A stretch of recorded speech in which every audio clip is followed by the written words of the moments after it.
ট্রেনে করে কোথাও ঘুরতে গেলে আমি সবার আগে যে খাবারটা খুঁজি সেটা কিন্তু এই ঝালমুড়ি মাখা। ট্রেনের ঝালমুড়ি মাখা খেতে না আমার কাছে ভীষণ ভালো লাগে।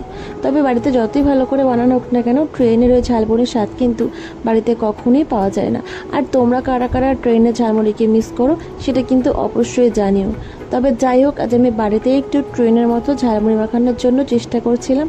আর তার জন্য কিন্তু এখানে আমি টমেটো, পেঁয়াজ, কাঁচা লঙ্কা, ধনেপাতা সব কিছু কেটে নিয়েছিলাম। এরপর ঘরে একটা আলু সিদ্ধ ছিল, সিদ্ধ করে রাখা আলুটাকেও কিন্তু ছোটো ছোটো করে কেটে নিয়েছি। তারপর সেগুলোকে একটা বাটির মধ্যে নিয়ে আমি একে একে তার মধ্যে চানাচুর, ঝুরি ভাজা বাদাম দিয়ে একটা চামচ দিয়ে এটাকে ভালো করে একটু মিক্সড করে নিচ্ছি। এরপর এখানে দিয়ে দিলাম মুড়ি আর স্বাদ মতো লবণ দিলাম, সামান্য পরিমাণে সর্ষের তেল দিলাম, এখানে কিন্তু আম তেলও দেওয়া যেতে পারে।